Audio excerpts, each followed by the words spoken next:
Good morning. Good morning. Good morning. I think the Flintstones would have said rock and roll lunch. I was going to say, are we getting lunch after all of this?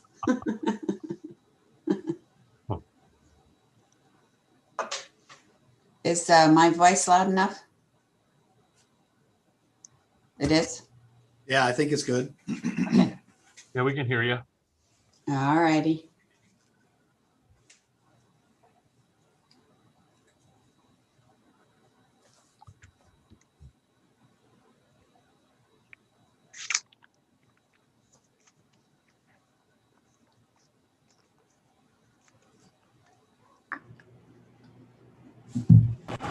Good afternoon, everybody.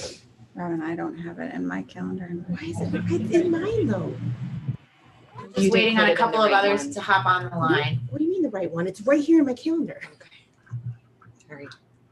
Good afternoon, Anna and Robin and Rachel. Hello. I should look at the camera. The Zoom link was not in my calendar either. That's why I asked Robin to send it to me separately in an email. We're making sure everyone has it right now. Because they're not all on. Hey, Brian, can you hear me? Just barely. You're very faint, Greg.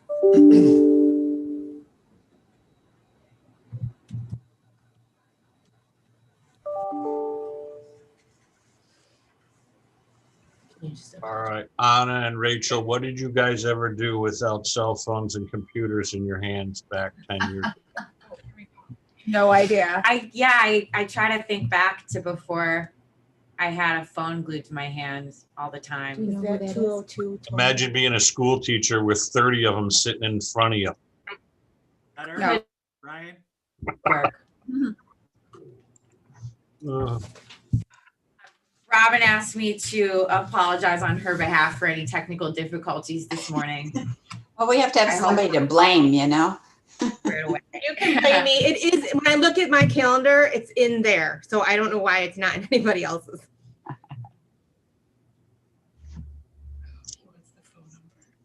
Looks like Kevin joined and Lisa has joined, or she's trying to.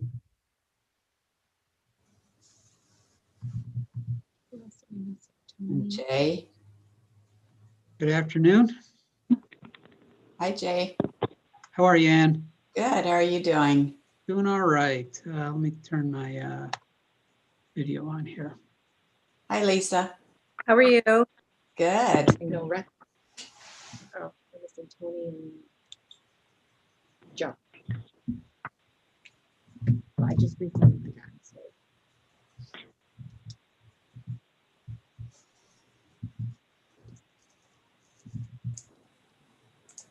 Is Joe joining? Well, and you said Troy was joining also. Troy's here. Is Troy there? He's right underneath you. Oh. Really? I didn't know that. I was the one that said rock and roll lunch. When you scared the That's right. Can you hear me, Brian? Yeah, Okay. you're good.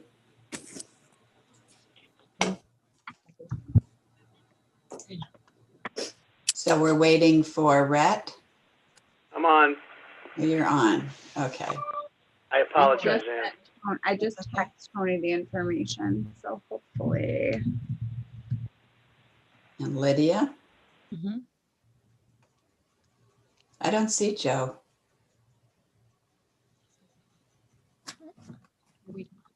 I don't see Troy either, for that matter. I mean, I see Troy. I don't see.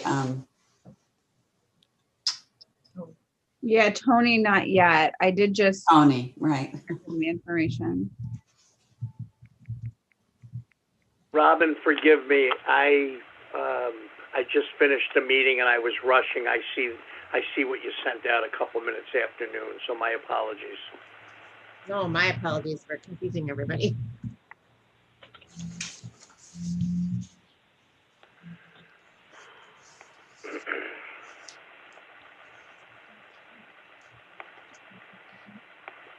So should we wait for Tony? Tony and Joe. Isn't Tony, He's coming. He's gonna. yeah, Tony's listening in. He's got an appointment at 1:00 for his COVID vaccine. So he Oh, was. there he is. Oh, here he comes. It's that last phone number. There you go. Perfect. Hi, Tony. Hi, thanks. Sorry about that. I'm here. Can you hear me? Well, the Is this gang's all Joe? Is that Joe? And Joe? Joe. Is this Joe? That might be Joe. This phone number. Yeah. You don't want to sell it? Hold on one second. No, it's the same. Oh, that, I think, hold on. Hold on. We have a phone number here we think might be Joe. You can hear me, right? Yes. Is that Tony? Yeah, that was Tony. Hi, welcome, Tony. Thank you. We understand you have a pretty good date at 1:00. Yeah, yeah. It's called the juggling act. Yeah, well, we appreciate your juggling to get us on your COVID vaccine schedule. Yeah. That's important. Yeah. Yeah, let's let it I can let him in. in. We can ask. Yeah, yeah. Joe, is that you ending in 2096?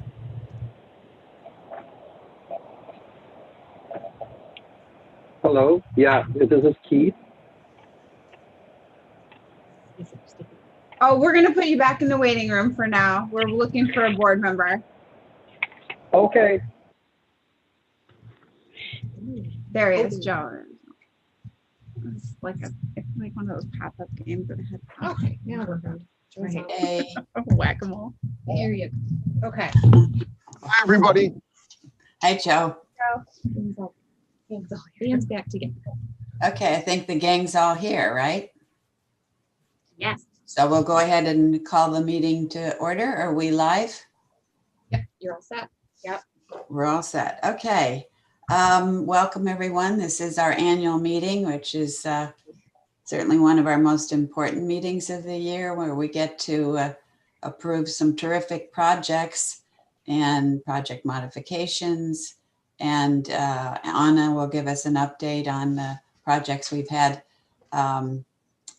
this year. And we've got presentations and then tons of policy and procedure information to wade through and readopt. So I appreciate your patience in reading all the materials and attending with us today.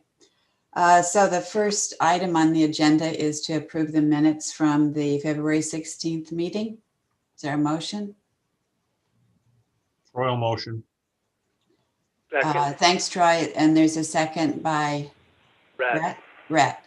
Any additional changes, edits? If not, all those in favor say aye. Hi. Opposed? Okay, motion carries. Kevin Loki, how about a local labor monitoring report? All right, sure. Good afternoon. So I have our February 2021 monthly report. Covers our visits between February 1st and February 28th. During this period, we made 64 monthly site visits. We made 2 follow-up visits during this period. We checked a residency of 448 workers. We had 5 non-compliant.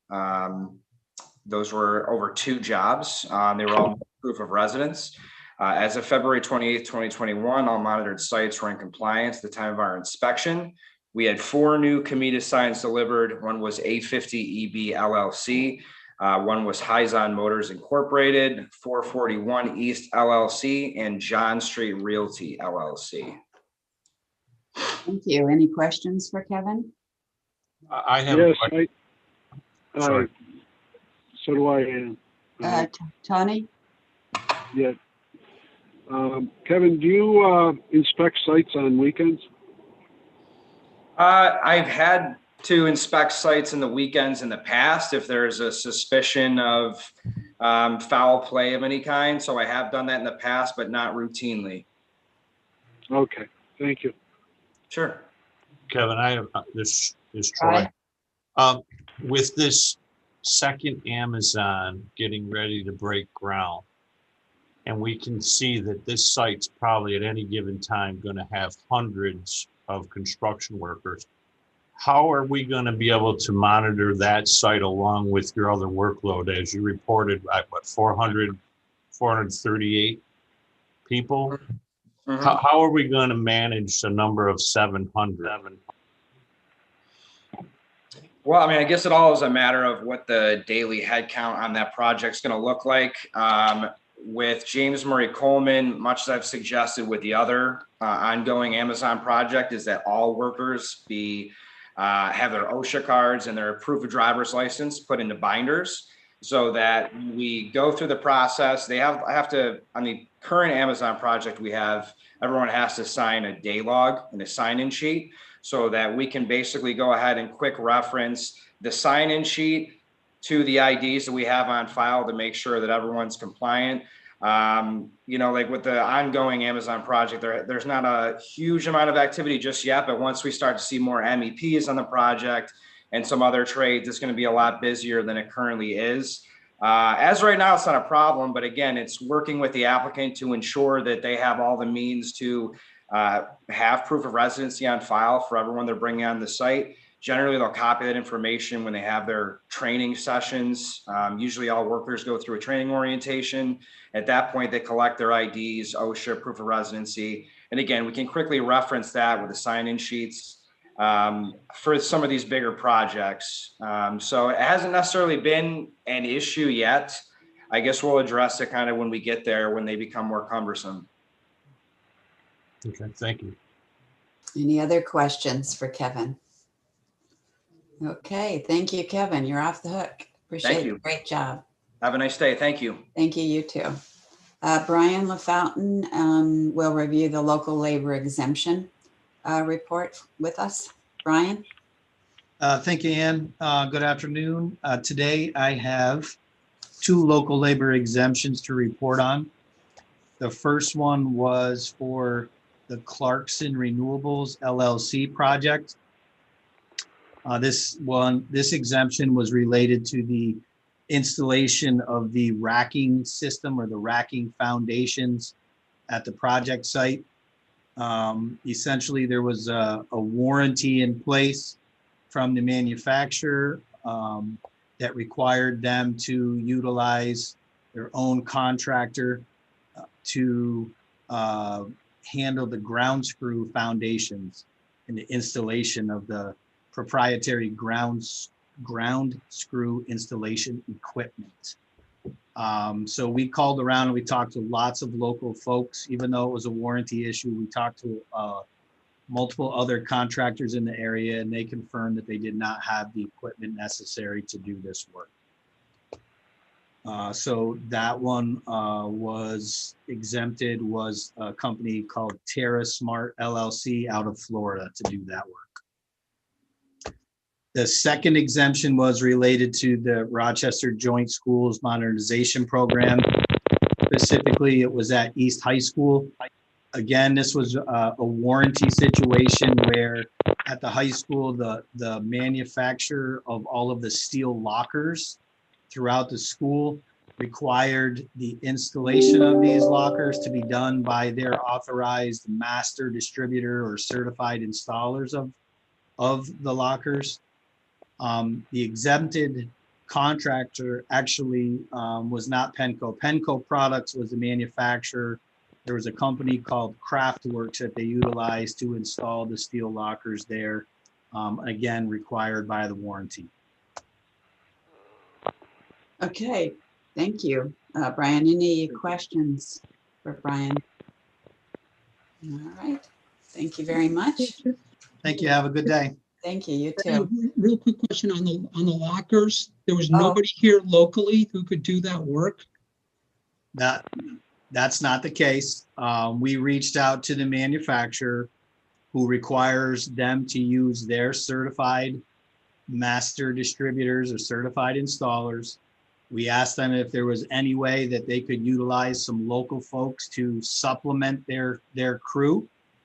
And they said that the manufacturer would not allow it in the situation, so they had to utilize their own master distributor certified installers.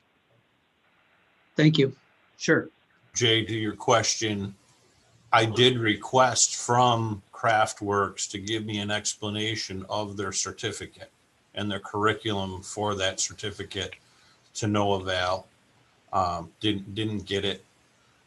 There is local people that perform that work, and I was originally told that he was going to try to work with us to put at least 2 people on a 5-person crew, and it didn't work out that way.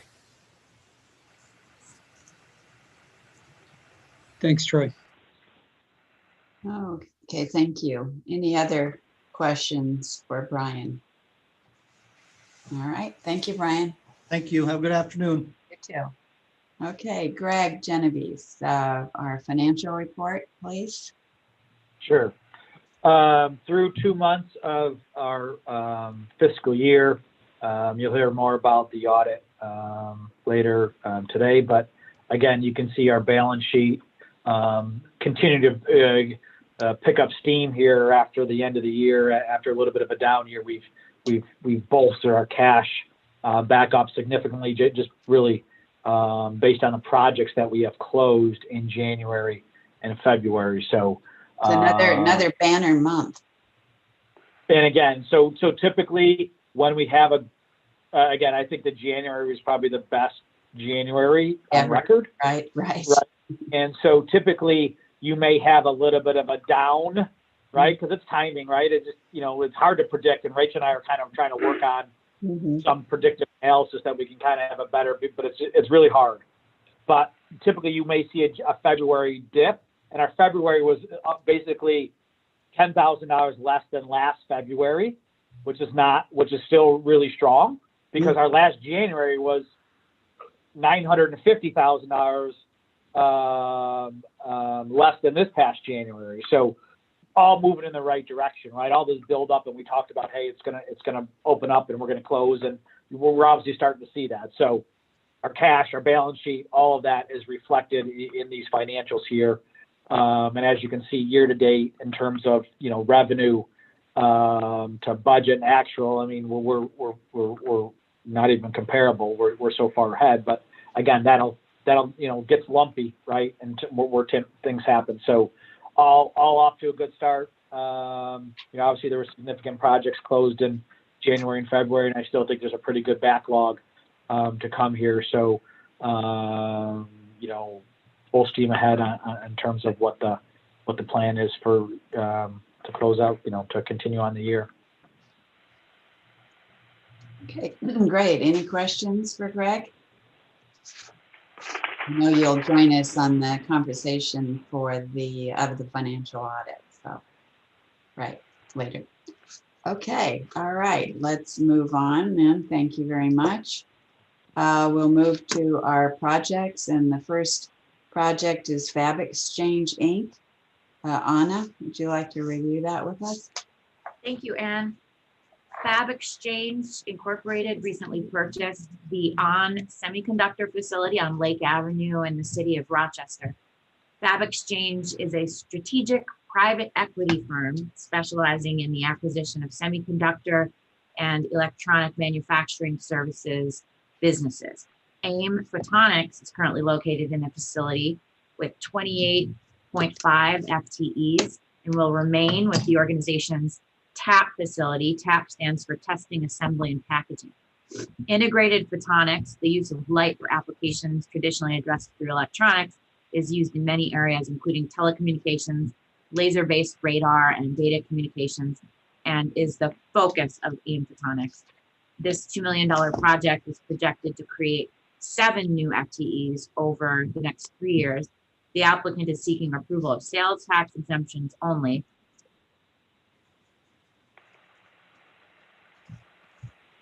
A very nice benefit to incentive ratio of 90-1. So, absolutely. Okay. Let's see. Do we have who do we have? Paul Tolley on the line to represent this project?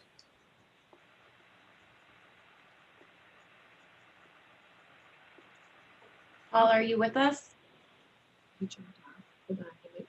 It looks like he may have jumped off, and we're going to see if he's going to try to get back on the call. Okay. Give him a little bit.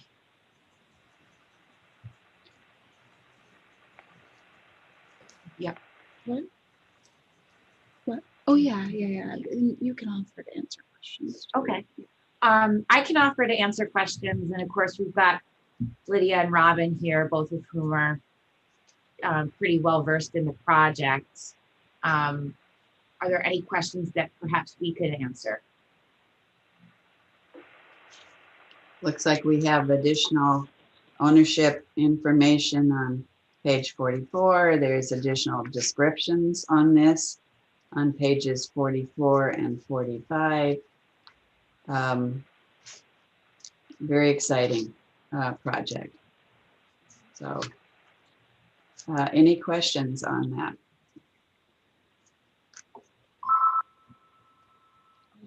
That's the phone ringing. Oh, we've got a Paul in the waiting room. There's another Paul. I apologize. Okay. All right. Pardon? We have another Paul in the waiting room, and we just want to check to see if it's Paul Tolley. Okay.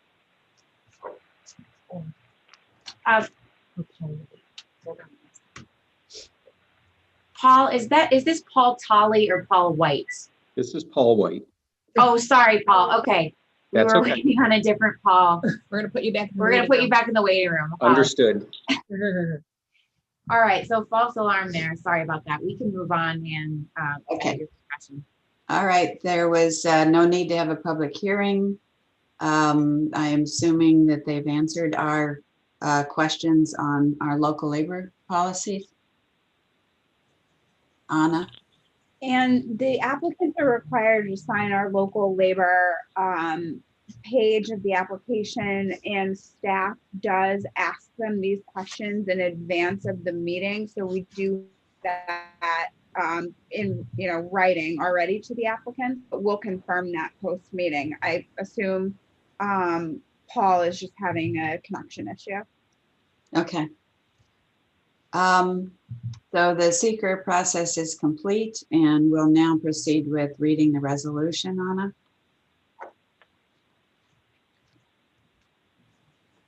Just give me one moment. Sorry. To waive the reading of this resolution and subsequent resolutions. Thank you, Jay. Yeah, I second that. Second from Joe. Thank you. Any additional comments, questions on that? Okay. All those in favor say aye. Aye. Aye. Opposed? Motion carries. I'll now ask for a motion for inducement and final resolution approving a sales tax exemption for this project. Is there a motion? So moved. Moved by Jay, Second. seconded by Lisa. All right. I'm going to take a roll call vote on that. Jay? Yes. Tony? Yes. Lisa? Yes. Troy? Yay. Joe? Yes. Joe is a yes. Rhett? Yay. And Ian. So that's a unanimous vote. Motion carries. Thank you very much. Okay, next project, Sticky Bottle LLC. Anna? Sticky Bottle LLC, a real estate holding company, has purchased and is renovating a building at the public market in the city of Rochester to combine the current bakery retail operation, Flour City Bread Company, and open a full-service restaurant. The property is located in a distressed census tract. The tenant, Public Provisions Incorporated, a related entity, is seeking a sales tax exemption on purchases, including new ovens and kitchen equipment for the restaurant. The project plans to create 20 new FTEs. The $1.5 million project is seeking a real property tax abatement and sales tax exemption. The cost of benefit ratio is 60/1. If look up at their phones on mute when they're not presenting or voting. There's a lot of background noise.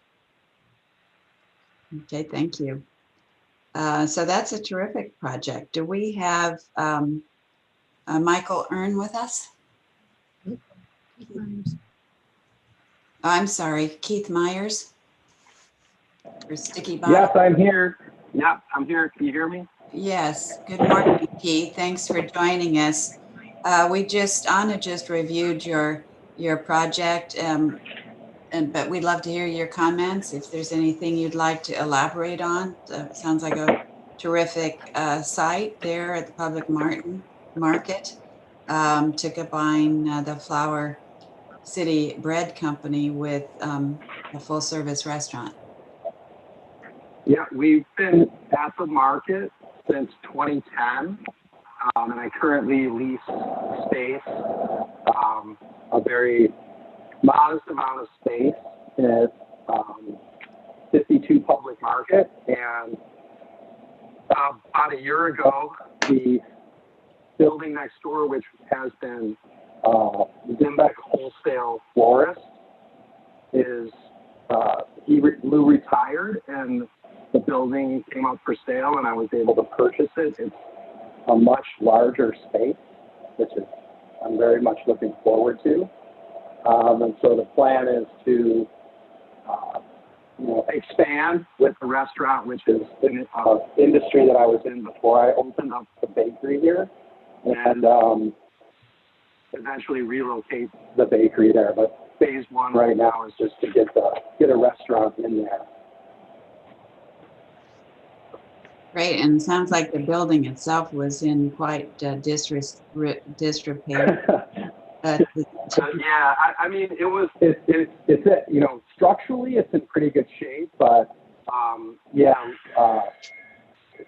hasn't had a lot of TLC in the last 30 years that the florist was in there, so it does need quite a bit of, and it was also a wholesale florist, so it wasn't very comfortable for people to be there. It was, a totally different use space.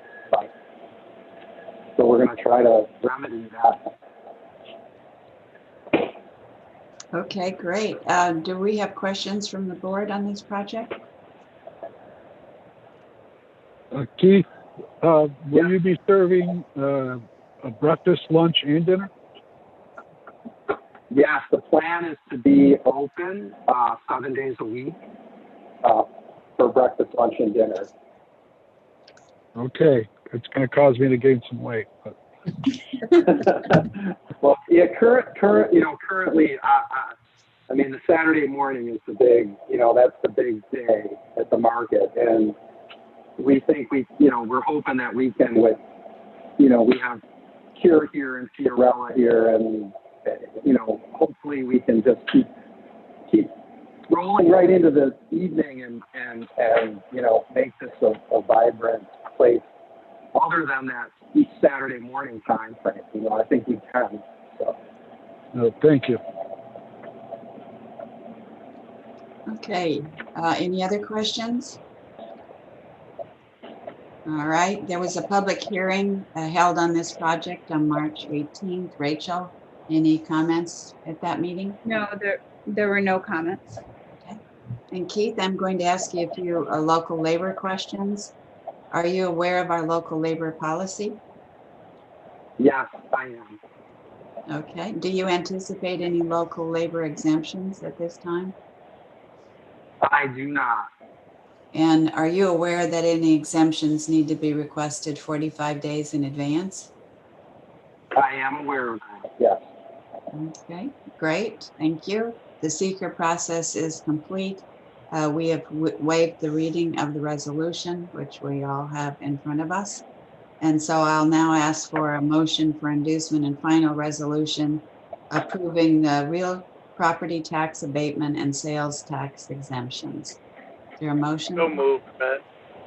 I'll second. Thank you, Rhett, and thank you, Joe. Any additional comments, questions on the motion? Hearing none, I'll take a vote. Jay? Jay? We can't hear you. Sorry, yes. Yes.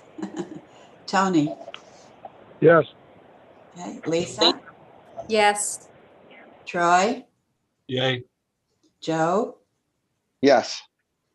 Rhett? Yay. And Ann. So motion carries, unanimous vote. So congratulations, Keith, and let us know when we can come by for some tasty delights there. I love the name, Sticky Bottle. That's a cycling reference. If, I get questioned about that a lot, but that's a bike racing term. But has nothing to do with the restaurant business. Thank you all very much. I appreciate it. Thank you. Thank you very much. Yeah. Bye-bye. Bye. Okay, let's see, 3453 Union Street, LLC. Anna? Yeah. 3453 Union Street LLC Incorporated is proposing to construct a building which will be used for the activation of temperature moderated or controlled space in addition to a food grade warehouse distribution center. This is a new business venture for the tenant C&M Forwarding. Phase 1 was approved by the board in June of 2018. This $22.9 million project will create at least one new job and is seeking a real property tax abatement, mortgage recording tax, and sales tax exemption. The cost to benefit ratio is 4-to-1. Okay, thank you. And do we have Michael Earn with us? Yes, good morning. Good morning. I'm assuming you heard that introduction and discussion on or review on your project. Is there anything you'd like to say, elaborate on, tell us more? Yes. First of all, thank you all for allowing us the opportunity to present today and have this opportunity and project, new business venture considered by the board. We're super excited about the opportunity to go down this path, build a new facility, in hopes that we can continue to grow the business. As you guys probably know, without COMIDA support and these opportunities, new ventures like this are either not possible or very difficult to go down the road with, an investment of over $20 million. So with all other projects, we, anticipate being able to grow the business and continue hiring new people and providing new opportunities for our customers. So we are really excited about it. We hope to break ground this summer. And, any questions you have, I'm happy to answer. So what type of food will you be using in the warehouse and the distribution center? We call it food grade, but essentially it could be food packaging. It could be bottles, wraps, plastics, cans, that sort of thing, or finished food goods. We're not in the freezer business, so to speak, but other opportunities like that. It's a growing segment for sure. I see. Thank you. Are there other questions for Michael? No. All right.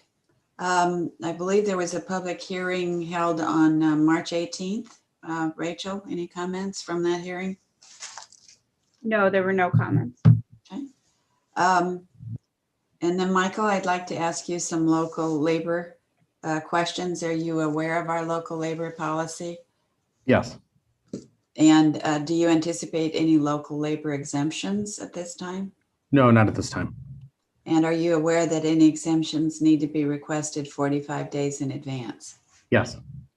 Okay, great. Thank you. The seeker process is complete and we're waiving the reading of the resolution, which we have a copy of. I'll ask for a motion for inducement and final resolution approving the real property tax abatement, mortgage recording tax, and sales tax exemptions. Is there a motion? I'll make the motion, Ann. Thank you, Tony. I'll second it. Thank you, Lisa. Any additional comments on that? All right, I'll take a roll call vote. Jay, Yes. Tony, Yes. Lisa, Yes. Troy, Okay, Joe, Yes. Rhett. Yay. Okay, and Ann is a yay, so the motion carries and unanimous, and good luck, and thank you very much, Michael, for bringing this project to us. Thank you all. We really appreciate it. Thanks. Mhm. Very welcome. Okay, the next project, USRE Rochester LLC. Anna? Thank you, Ann. USRE Rochester LLC, a real estate holding company, is proposing to construct a new one-story, 280,000 square foot sortation distribution facility to be leased to Amazon.com Services LLC in the town of Ogden. The town of Ogden is supportive of the project. The $45.6 million project is seeking a custom real property tax abatement, mortgage recording tax, and sales tax exemption. Amazon.com Services LLC will create 150 FTEs and invest approximately $30 million in material handling equipment and machinery. The cost to benefit ratio is 8-to-1. Okay, thank you. I believe we have Lang Allen from USRE, Brad Griggs from Amazon, and Michael Huntress from Asquith Quest Development. Sorry, can't talk there. So welcome. And we'd love to hear more from you on this project if you'd like to tell us more or elaborate. And you're all on mute, I think, so. Can you hear us? Yeah, this is Lang Allen with USA Real Estate Company. I can hear you. Michael, do you want to do an overview on the project, or would you like me to? I believe that Michael Huntress is not actually on the call right now. So I apologize. There is a Michael. Yeah, that is the Michael who was on for the previous project. And he just dropped off. Sorry for confusing everybody. All right. And it doesn't look like we have Tim Weber with Aquest on either. Is that correct? No. Okay. This is Lang Allen with USA Real Estate Company. I'll be happy to kind of provide an overview of the project. So this is obviously a build-to-suit specifically for Amazon.com or Amazon.com Services LLC, who will be the tenant. The intended use for this facility, as is outlined in the summary, is a sortation facility that will serve to sort packages that come out or downstream of a fulfillment center, which is another ongoing project in the greater Rochester area. We, USA Real Estate Company, will be the ultimate capital provider, landlord, and owner of the building through the previously mentioned LLC entity. We are partnering with Aquest, who will act as our local developer to perform the development services on behalf of USA Real Estate Company, as well as Amazon.com Services LLC. They intend to engage with a third-party, non-affiliated general contractor as part of that process. We are familiar with the various, labor requirements related to the project and intend to adhere to all of those as stipulated.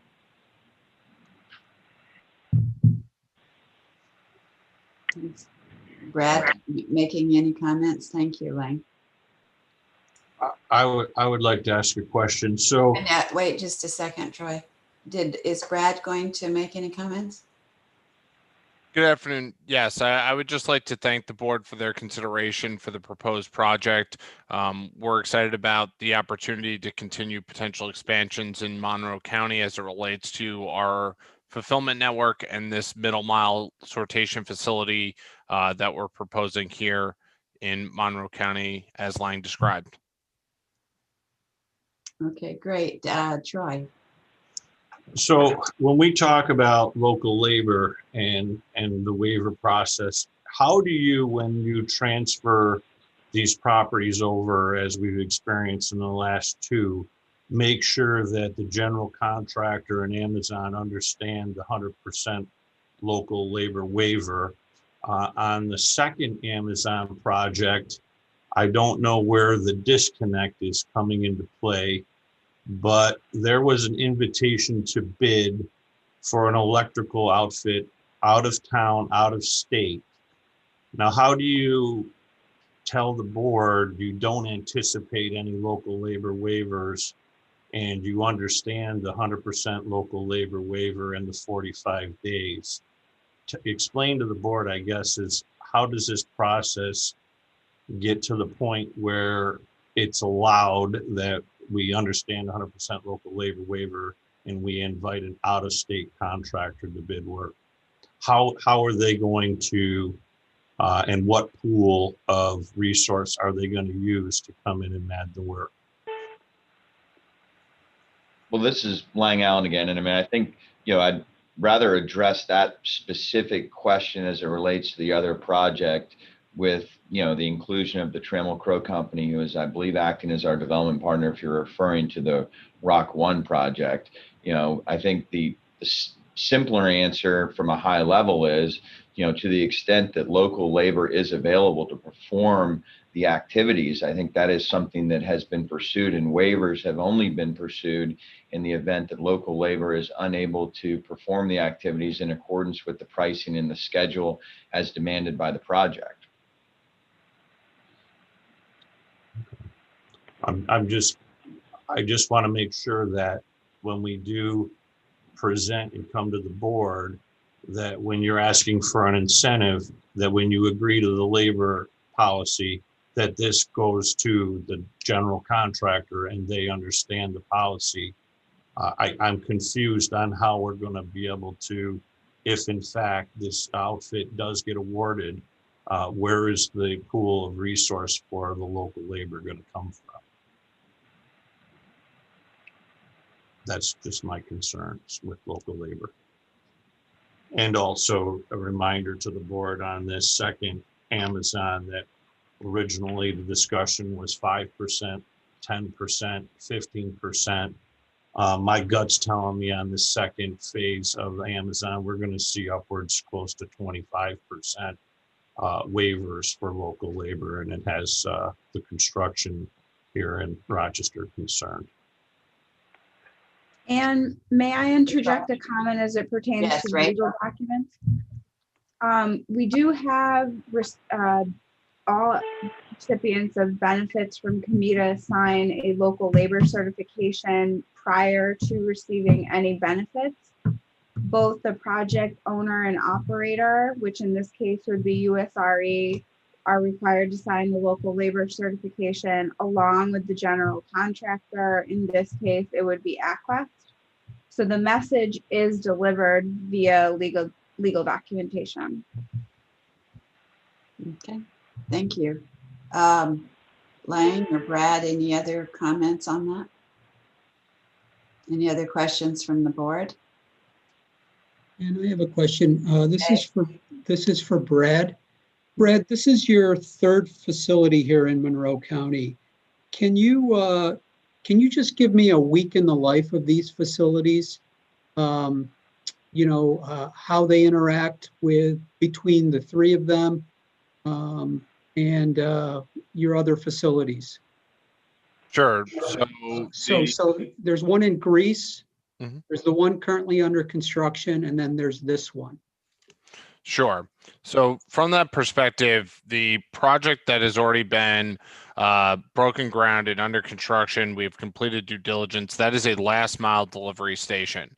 So that facility that is moving forward, that project is the last stop that an Amazon package hits before it comes to our customer's doorstep or business. So that has line haul trucks coming in predominantly during the overnight period. It has our Amazon associates working inside the building, sorting those packages into delivery routes, and then the blue Amazon vans are parked there overnight. They're loaded in the morning and go out and deliver within the region. Those projects are, throughout our North American network and are expanding like the one there in Monroe County. The project where do the trucks come from? So the trucks come from any of our middle mile locations throughout the region, with origination points potentially anywhere in our North American fulfillment network. Okay, but typically where would you say, these trucks are coming from? So the middle mile, or that would get into the middle mile type project like what we're discussing here, but they would come from essentially any of the middle mile locations within the region. So they may be coming from middle mile sites in New York, Connecticut, Massachusetts, New Jersey, Pennsylvania, anywhere in the sort of region may send middle mile trucks to this last mile location to service our customers in the region. Okay, So that's the Grease project. okay, The proposed project in Gates that we're still working on finalizing our real estate process and decision on in Gates, that is a first mile project. So that is a large scale fulfillment center. It's an Amazon robotics sortable model that we're considering there in Gates and working through the final stages of due diligence on. That is where the inventory is kept. So that is inventory coming in from our suppliers, from our small businesses, our our supplier chain. They're coming into the building as inventory and being stored in location. That facility would store products that are essentially able to fit into an airport security bin. So any product that could fit into that size of a container would be stored and available for purchase by our customers on Amazon.com or on the Amazon app. That facility services all of North America. So that will have inventory and trucks heading out with packages heading to any destination within North America from that site that's being considered in Gates. So our network works in a fashion that our fulfillment centers fulfill customer orders from throughout the entire network. Predominantly it would be in the Northeast or East Coast region, but as an example, if several weeks ago there was the storms, or months ago, I guess now at this point, there were the storms down in Texas, and our Texas facilities may be impacted. There was ice storms. A facility in Rochester, for instance, may service our customers in Texas during that time in order to help get them supplies that a Texas area fulfillment center may not have as large a supply of in their facility. So that's predominantly trucks in, trucks out style facility with the inventory in that space. Those pieces get sorted, they get packed in Amazon boxes and then shipped out in large pallets to a more regionally based destination, which gets us to the project that's before the board right now, which is a middle mile sortation center. So these facilities take the products from the large scale fulfillment center, like the one we're considering in Gates, and help sort them into more regionally based routes to get them closer to our customers. So as I said, they may be fielding products and shipments from New Jersey, Pennsylvania, Connecticut, Massachusetts, and our fulfillment center there, hitting the proposed site here in Ogden. And then that site would then splinter those packages to get closer to a delivery station like the one that's under construction in Greece. But they would hit that site and potentially go onto delivery stations in, say, the Buffalo area, in Western Pennsylvania, in more central New York, as part of our overall logistics network. So from this facility, I just wanted to recognize that, is that Michael Huntress or Tim Weber from Aquest on the phone, the 716 phone number? Hi, Anna. This is Tim Weber of Aquest Development. Hi, Tim. Thanks for joining us. The board's just continuing a dialogue with Brad Graves and Lang Allen about the Ogden project. I apologize for interrupting, Jay. no worries. Thank you for that. So Brad, so then in this particular facility, they would be breaking the bulk even further. There's no deliveries being made to any homes out of this facility. They would all be made to facilities like the one in Greece. And I'm assuming there's one in Henrietta as well. Right? I believe so. But yes, there's no deliveries out of the proposed facility here in Ogden, nor out of the proposed facility in Gates. Those sites are just trucks and our employees in and out. Thank you. Okay, thank you, Brad. That was very helpful. Tim, did you want to talk about the project at all? We've had an update from Lang and Brad. Anything you would like to add? Sure, yes. Thank you for your, consideration on this application. So Aquas Development, as I think Lang alluded to earlier, we are the development manager for the project, assisting Lang and his team, as well as Brad and Amazon for the development. We were also the development manager for the Greece project as well, also acting as the general contractor. So we're anticipating that Aquas Construction LLC will be acting as the general contractor for this project as well, and working with Brian on the local labor requirements.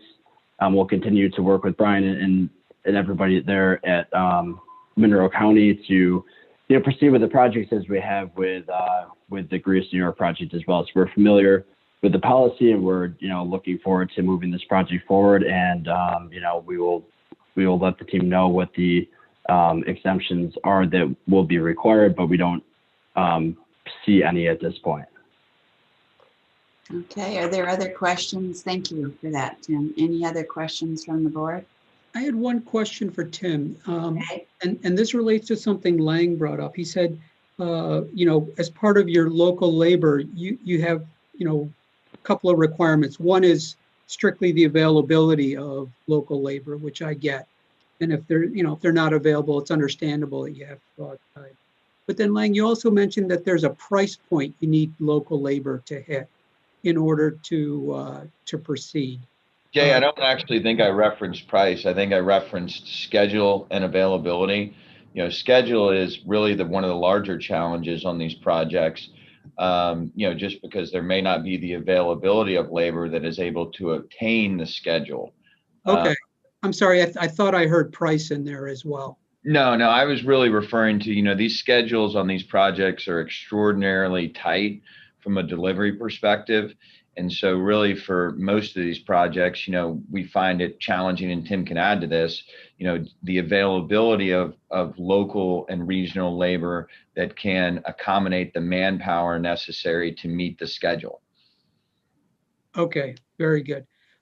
Is that schedule known fairly well right now? And the reason I'm asking is, we'd certainly like to have Troy and his folks know that, so they get as much time to make our local labor aware of the schedule you guys need, so that we're given every opportunity to avoid waivers whenever possible.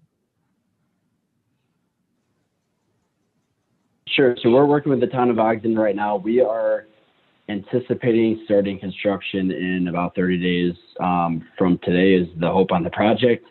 And we're anticipating a pretty aggressive schedule, especially for the size of the project being 280,000 square feet, delivering the project around April of 2022. So it is aggressive given, how big the project is, and 71 acres, 280,000 square feet, a high base sortation.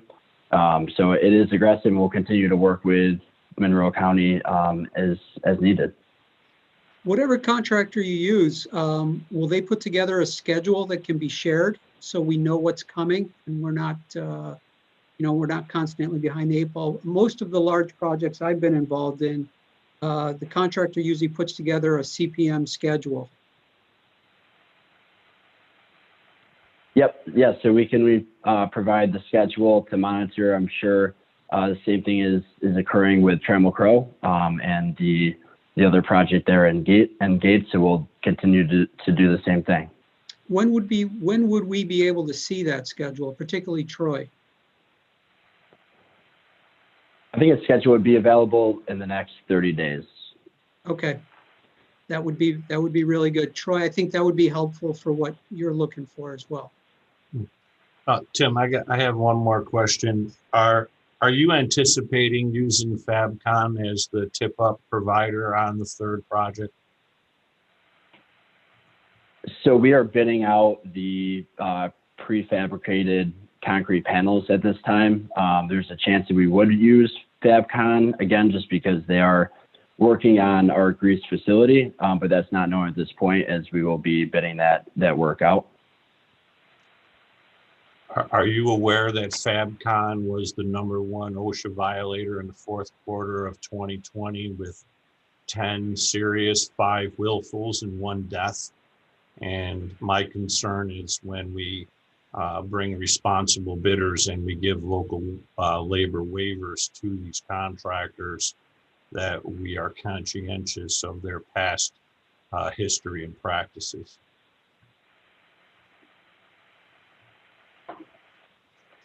Understood. Yeah, I know that FabCon does a lot of work in New York State, so they're certainly one of the larger contractors that do that type of work, but we will continue to bid out as required, and we'll take that into consideration. Thank you for that comment. Thank you, Tim. Okay, any other questions from the board? So this, Red? No?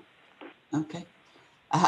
This is, would be our third project with Amazon, bringing over $500 million into our region and over 1,200 jobs, and certainly revenues to help support our local workforce.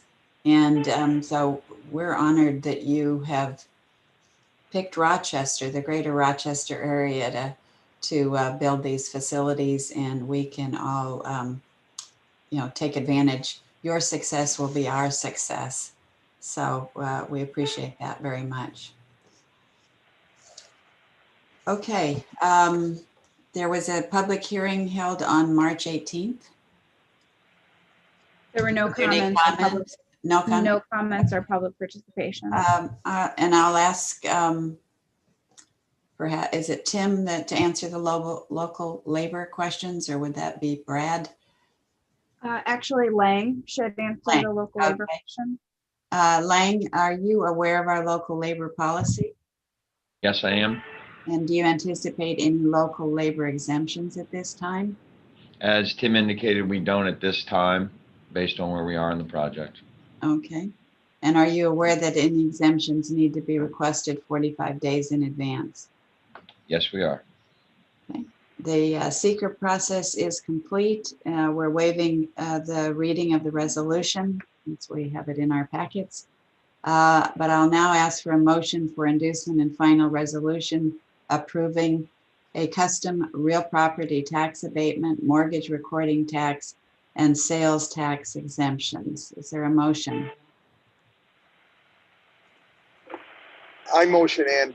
Thank you, Joe. Is there a second? Second. And a second by Jay. Any additional comments or questions? All right, hearing none, I'll take a roll call vote. Jay? Yes. Tony? Yes. Lisa? Yes. Troy? Nay. Joe? Yes. Thank you. Rhett? Yay. And Ann is a yay. Motion carries. All right. Congratulations. Thanks again. We wish you continued success with all of these projects, and particularly with Ogden. Thank you very much. All right. Thank you. Thank you all. Thank you. You're welcome.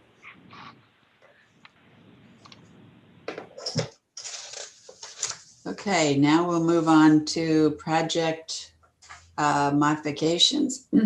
Anna, life cycle increase. Thank you. Li-Cycle Incorporated, based in Ontario, Canada, has located its Spoke 2 processing plant at Eastman Business Park in the town of Greece. The Spoke 2 plant will process approximately 5,000 metric tons of end-of-life lithium-ion batteries per year. The applicant is seeking an increase in sales tax exemptions on construction materials, non-manufacturing equipment, and furniture and fixtures due to an increase in project costs. I believe we have Dave Tennety and Sky Zhu. I'm not sure. That's right. Thank you. Okay. Do you have any comments on that? Any additional comments? Welcome. Oh, thank you. I think I've been watching the meeting Thank you for having us, board. Yes, I'll let Dave speak to the specific details of the increase. Oh, I'm sorry. I might have been on mute. Were you guys able to hear me? Yes, we've been hearing you. Okay. So thank you, board. We would basically like to request a slight increase to our sales exemption package because of the project scope change that we anticipate. Okay. And is Dave still on the line? I will let him speak to the details. Good morning, everybody. Good morning. Most of our We just lost Dave. We see you, but we don't hear you. additions were associated with building improvements and process improvement. You're cutting out. I'm sorry, we did not bring on any new contractors. So the additions included things like epoxy flooring. We added a high pressure compressor, stairs, which provided access. You can actually see them in the picture in Sky's background. A lot of miscellaneous electrical and mechanical changes associated with the plant assembly. So, you know, it's primarily the bulk of the changes. Okay, any questions from the board on this modification?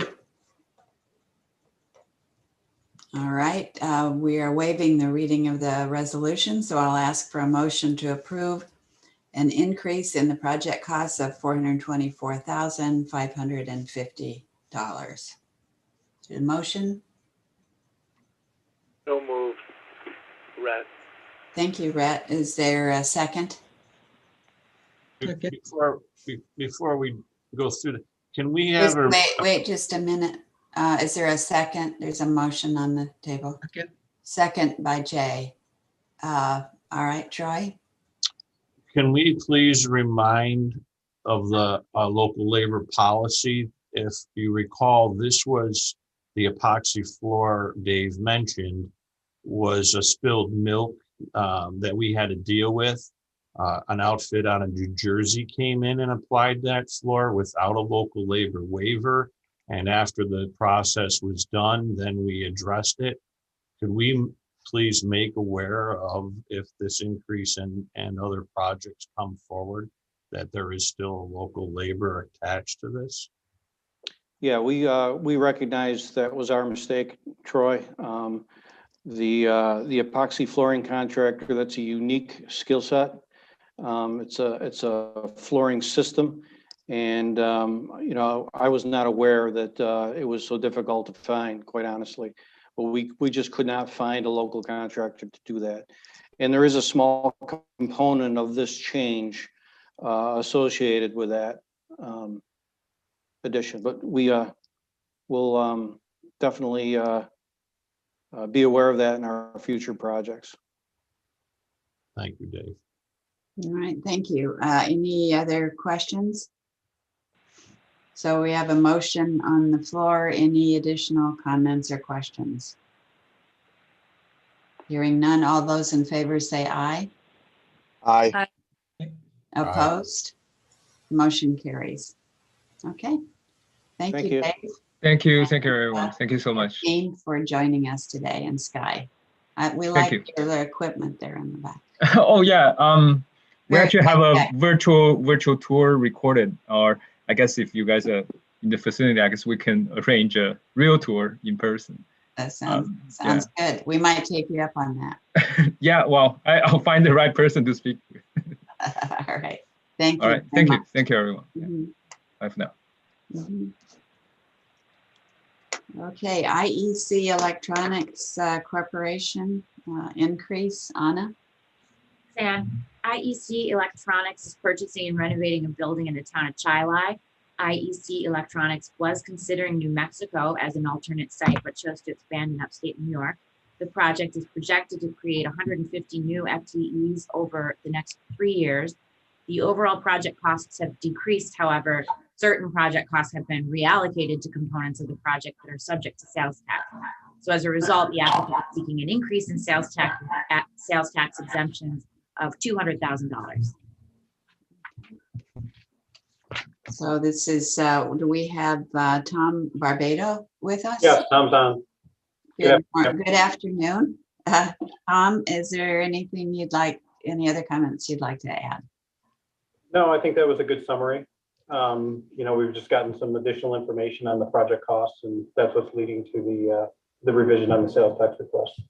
Okay, great. Any questions from our board for Tom? All right, this is an increase in the sales tax exemptions of $200,000. And so I'll ask for a motion for that increase. Is there a motion? I'll make a motion.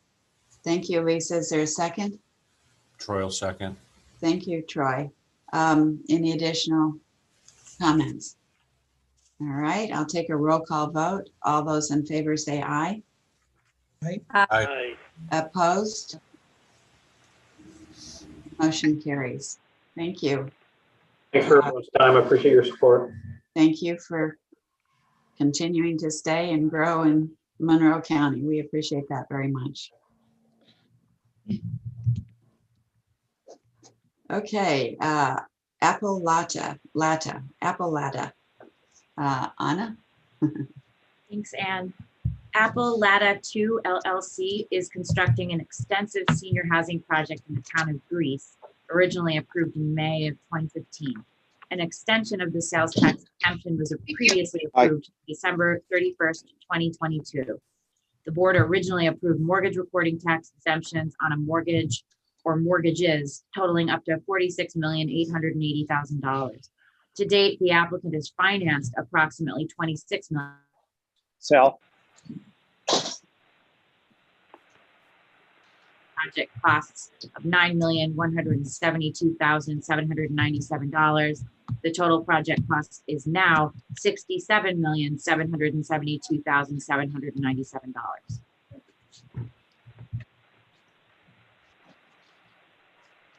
Okay, we have Angelo Ingracia and Sally Ingracia on the line with us. Is there anything else you'd like to add? Angelo? Yes. Anything else you'd like to add? We've just been given a summary of the this project modification. No, that pretty much encapsulates it, but I am available to answer any questions that may arise. Okay. Questions from the board? All right, hearing none, we will waive the reading of the resolution, and I'll ask for a motion to approve an increase in project costs of $9,172,797. Is there a motion? Moved. Moved by Jay. Is there a second?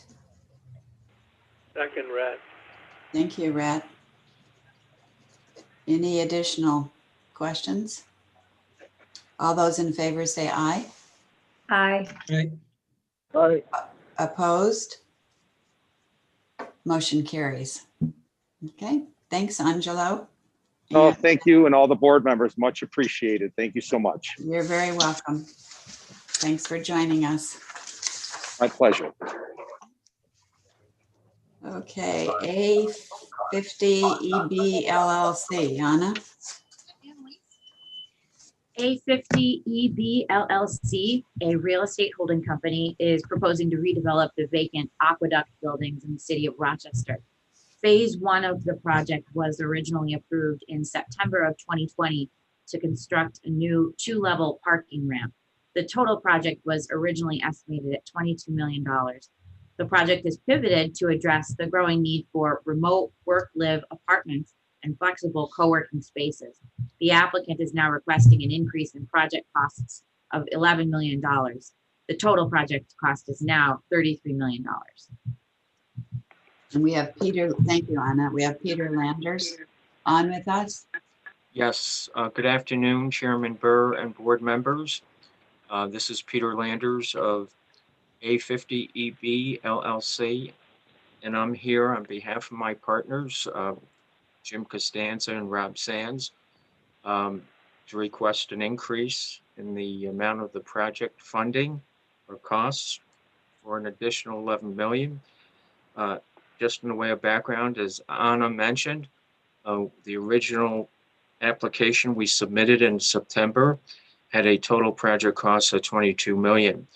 And what's changed since that time, to give you some context, is that our original plan was 97 apartments and about 80,000 square feet of office space. And what we've done here in the last 6 months is studying the marketplace and working in partnership with a company out of New York, Common.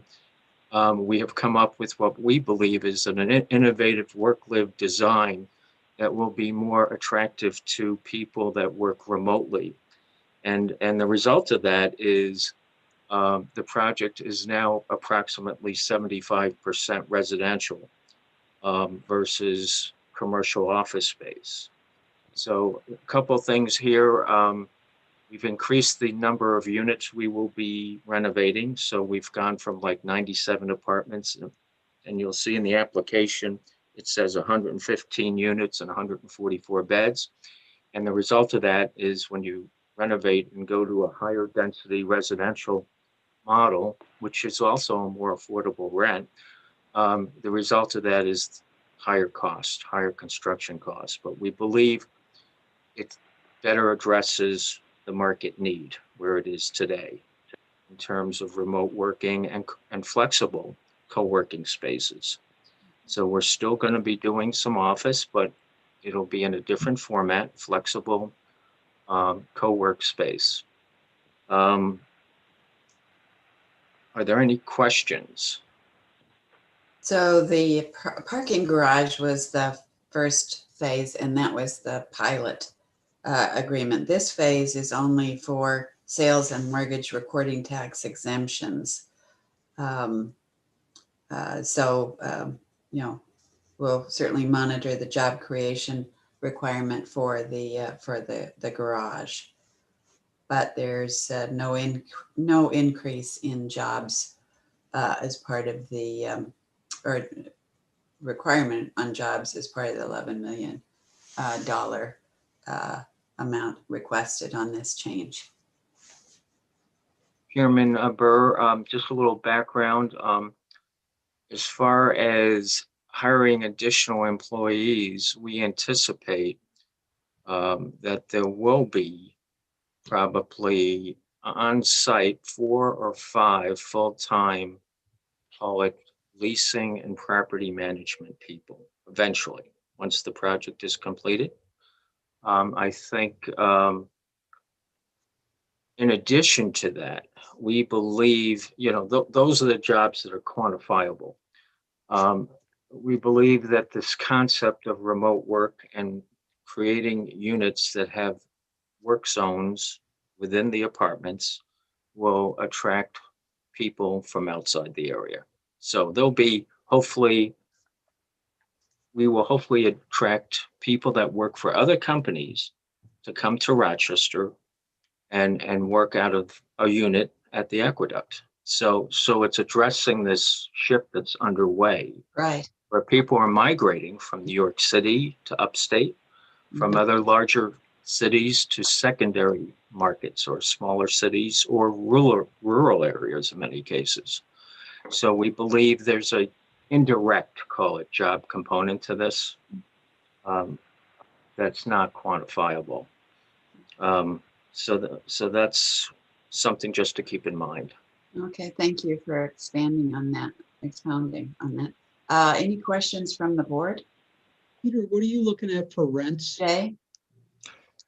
We are we're trying to keep many of the units below $1,000. So something like $900 would be a typical rent, somewhere in that 900 to 1,000 range, because our new model has about 60% what's called micro units, which are 400 square feet roughly, and studios, which go up to about 500 square feet. So 60% of our unit mix is now smaller units. And with creative designs, you can still, like we have studios plus offices that are part of that mix. They're a little bigger, you know, because you need another 100 square feet maybe to get a work zone within the unit. But the people we're working with, you know, are very, call it creative. And I think we have a novel concept here. We're hopeful that it'll be very appealing and affordable. Great, thank you. Any other questions for Peter? Okay, we will waive the reading of the resolution, and I'll ask for a motion to approve the increase in project costs of $11 million. Is there a motion? So moved. Moved by Jay. Second. Is there a second? Second by Lisa. Okay. Any other questions? All those in favor say aye. Aye. Aye. Opposed? Motion carries. Okay, Peter, thanks very much for joining us today. And Thank you, Chairman Burr, and thank you, board members. I appreciate it. you're very welcome. Good afternoon. Thanks. Thank you. All right, let's see, it's the last modification, and it's an assumption. Anna for Genesee Brooks LLC. Thank you, Anne. Brooks Landing LLC has entered into an agreement to purchase the building located at 910 960 Genesee Street in the city of Rochester. Current tenants include office space for the University of Rochester, as well as several restaurants. The applicant is requesting approval to assume the real property tax abatement. Okay, and do we have Paul White with us? Yes, I'm here. Welcome.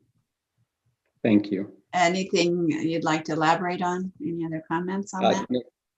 No, just to thank the board for considering this assumption and to say that we're very excited to take ownership of this building and continue, you know, to service the existing tenants.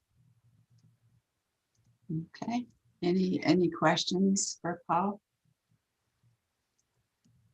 Hearing none, we'll move forward with the motion. We'll be waiving the reading of the resolution, and I'll ask for a motion to approve the assignment and assumption of the property tax abatement from Genesee Brooks LLC to Brooks Landing LLC. Is there a motion? So moved, Rhett. Moved by Rhett and seconded Troy, motion. by Troy. Thank Second. you. Sorry. Any additional comments? All those in favor say aye. Aye. Aye. Opposed? Okay, motion carries. Thank you, Paul. Thank you to the board. You're welcome. Thank you very much. Okay, we are through our projects. Anybody want to take a deep breath before we dive into policies and stuff? Not a deep breath. I'm assuming you can excuse yourself if you need to, and you know, I won't try to manage that, but That's better than a deep breath.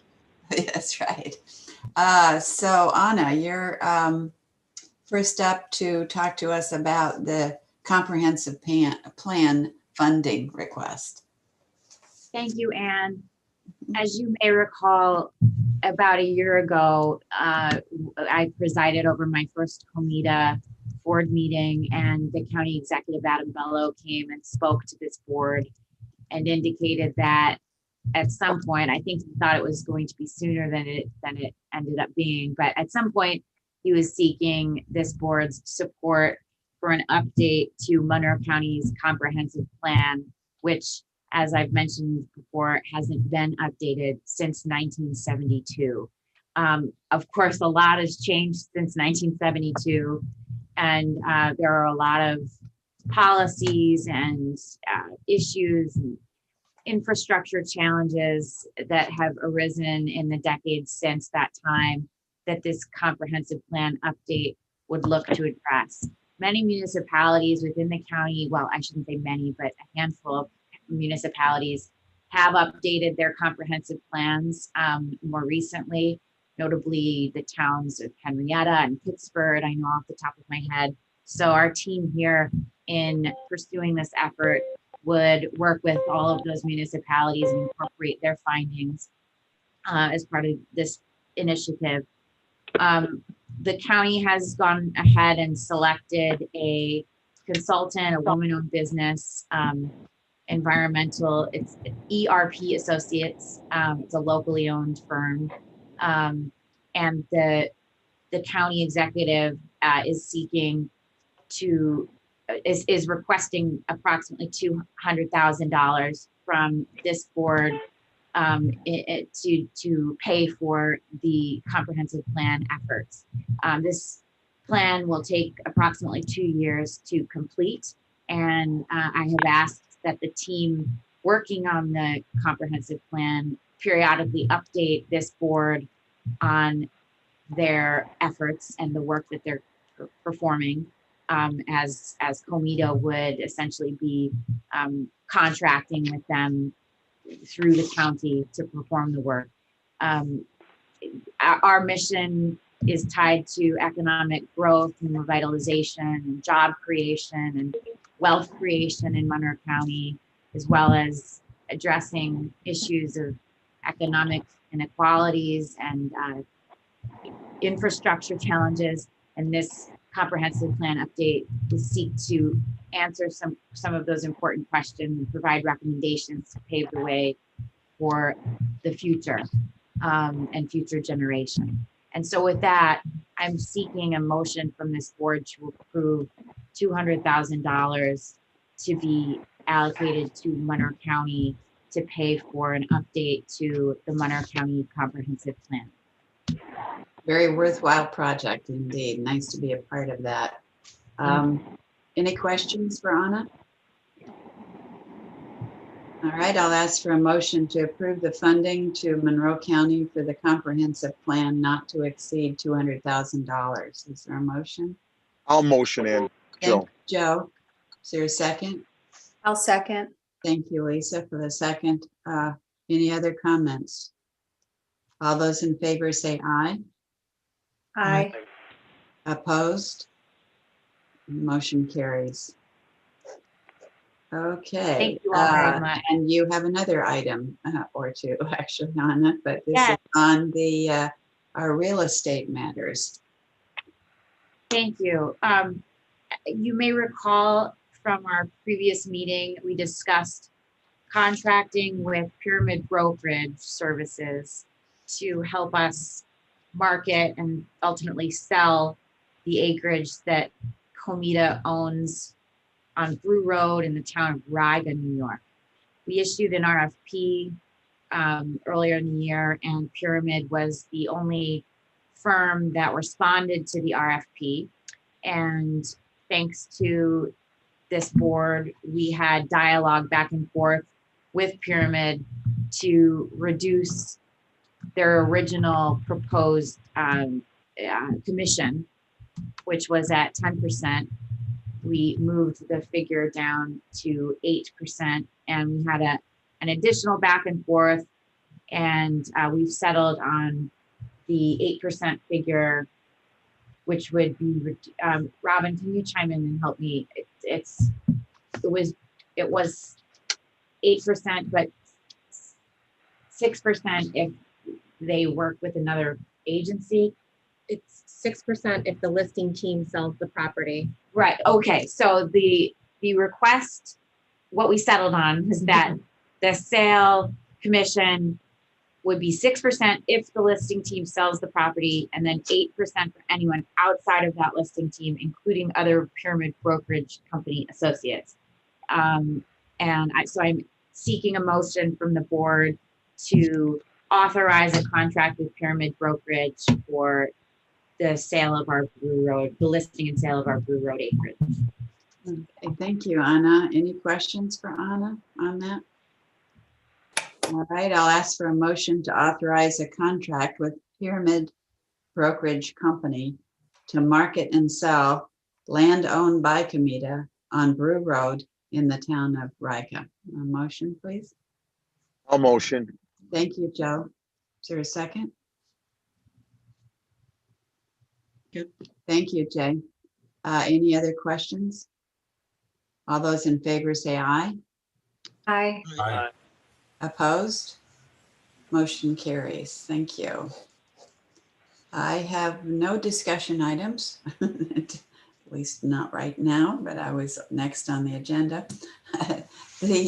And following my comments, Anna is going to give us the review for our 2020 annual report. Did everyone get a copy of that?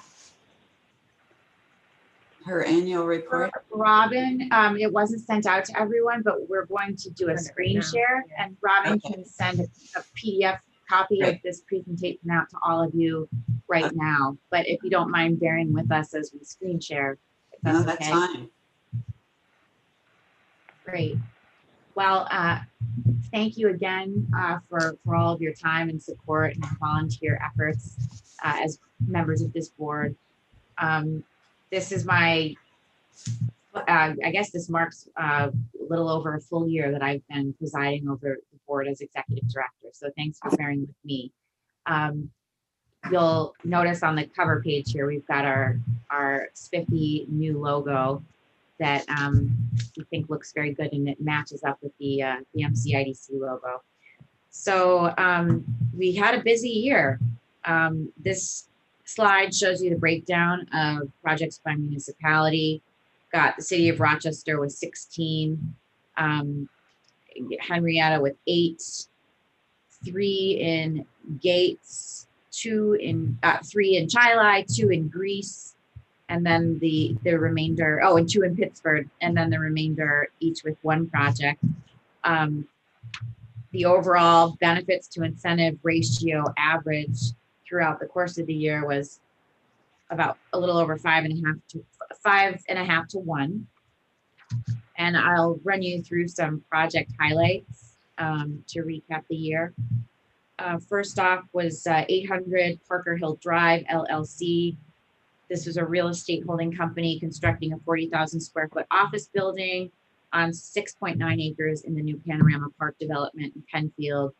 The anchor tenants identified were Dolomite Products and Ralph Benefit Advisors. Dolomite sells ready-mix concrete operations, aggregate quarries, asphalt plants, and paving construction crews in supply of private contractors.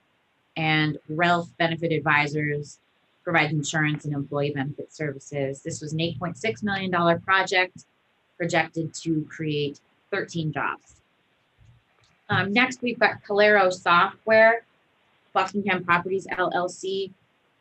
Buckingham renovated an existing building in the city of Rochester for Calero Software. Calero is a global provider of communications and cloud lifecycle management software. They considered the UK, Netherlands, and other US cities, however, ultimately selected to stay and expand in Rochester to the tune of $2.3 million and 60 new jobs. Next up, we have ProAmpac. ProAmpac is a global manufacturer of flexible packaging solutions. ProAmpac constructed a 24,000 square foot collaboration and innovation center at their manufacturing facility in Ogden. Also renovated 10,000 square feet in their existing facility. This is a unique international space, will be a unique international space where customers can collaborate around innovative new packaging ideas from initial concept to testing and end user market. $5.9 million of investment, 26 new jobs. And this was an exciting announcement. Several months ago, we did a groundbreaking in partnership with the town of Ogden and developers. Next up is will be a familiar project to all of you, and I should update the numbers given that we just approved an increase. A50EB LLC is the aqueduct project that Peter Landers just briefed us on. The original proposal was 80,000 square feet of office space and co-working spaces and 97 apartments, as well as some community amenities. However, they pivoted and increased the scope of the project to include a co-working focus and a remote worker focus. So this bumped the project up from $22 million to $33 million. And I don't know that that had an impact on job creation.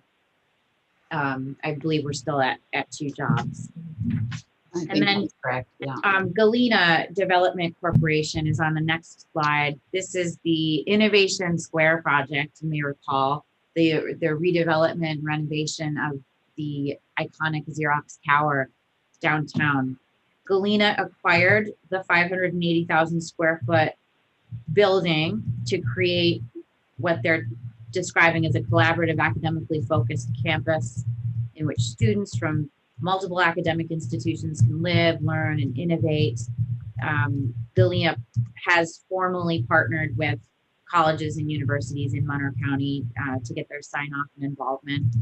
The building will have up to 180 residential units, able to house up to 500 upper level and graduate students.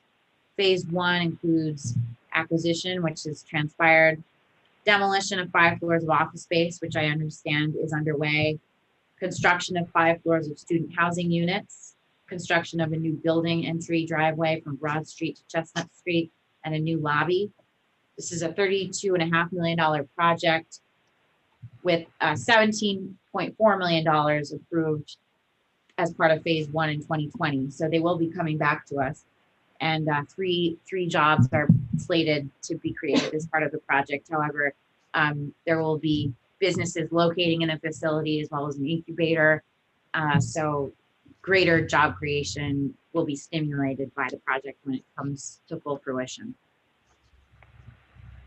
Next up, another familiar project based on our meeting today, IEC Electronics. This was competitive with New Mexico, where IEC also maintains another operation.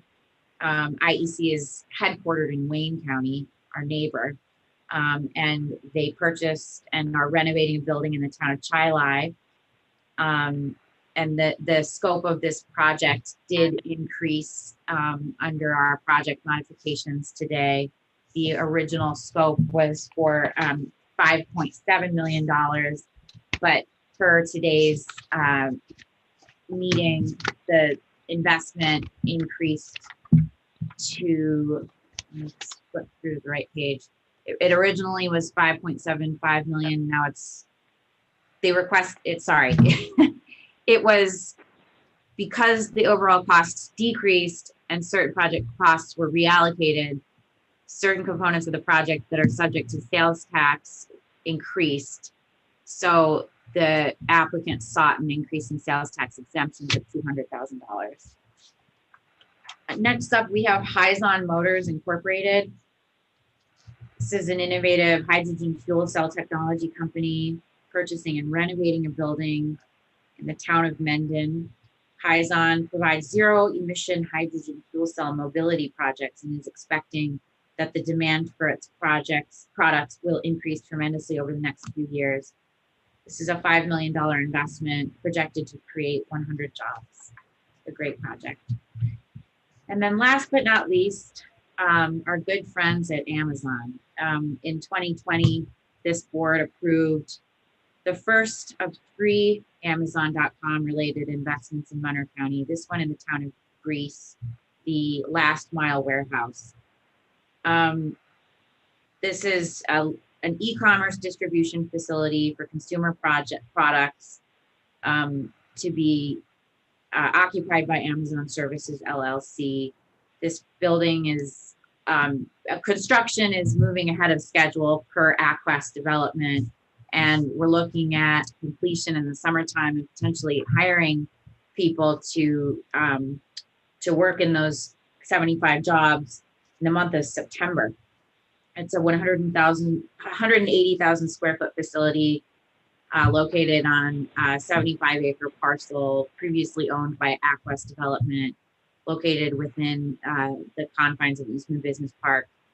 And Amazon itself is investing $10 million in non-manufacturing equipment as part of the project. And that was part one. And then, as you'll recall, the Gates project came to us in January, and we just voted on the Ogden project. All told, over approximately $542 million of capital investment and 1,225 jobs in Monroe County when all is said and done, based on those 3 Amazon projects. So with that, I'd love to open it up for questions and discussion. Thank you for that, Anna. When we have these annual meetings, it's just great to look back, you know, about all of the projects that we were on, certainly the most significant projects that we've been working on for the past year. But it's, you know, the whole team should take pride in, you know, taking on such heady projects and you know, bringing them into the local economy and making them happen. So very strong team, and certainly a strong board. Lots of folks committed to this effort, which we appreciate. So thank you for that, Anna. Any questions for Anna? Good overview. Great job, Anna. Thanks, Joe. Absolutely. I guess a comment is just when we support some of these other projects, I'll give you 2 examples. One was the screw drive piles for Clarkson Renewables. We gave an incentive to a company that does these drive piles. Fabcon and Dolomite, we gave an incentive to Dolomite. Dolomite does what Fabcon does. How can we influence when we incentivize a project that when these waivers come down, and ask the question, did you reach out to ABC Contractor? We already have a relationship. We know their product. We know what they do. It's local. How can we better exhaust, especially when we've already given incentive on some of these projects and some of the specific skill sets? How can we better incentivize to do an Amazon or to do a Clarkson Renewable, to say that isn't a local labor warranty issue? We have incentivized a company to do this work. Have you reached out to them and got a bid? That's just so frustrating when I see that we've already, as a board, incentivized locally, but we don't utilize them locally. Thanks, Troy. As you know, we're reconvening the governance committee in April. Thanks to Robin for setting that up. We're going to involve you, Troy, in that discussion, and we're going to take a hard look at our local labor policy and how we monitor it, how we enforce it, and we'll be collecting your ideas and input. While we were on today's call at 12:30, the team at Trammell Crow and Layton, who are working on the Gates project and ultimately will be working on the Ogden project, jumped on a call with Aaron Hilger from the Rochester Builders Exchange. Aaron approached me recently with a proposal stating that he could help us to maximize our efforts to connect these developers with existing local contractors by leveraging an online platform and the Builders Exchange network. They have a software platform and a communications network that is very robust and extensive throughout our 10-county region. So we're exploring that as a possibility for partnership with the Builders Exchange. And then as we've discussed in recent meetings, there's a possibility of including an apprenticeship requirement as part of our local labor policy, whereby instances where waivers have to be granted, we can require that local apprentices be employed. And that's in mirroring similar policy that is in existence in Westchester County. So all of your points are well taken. I think we did a great job this past year in opening up the lines of communication more broadly with local labor. For instance, Grant Malone was copied on all of the bidding correspondence to Trammell Crow for the Gates project. However, we can do better, and we will do better.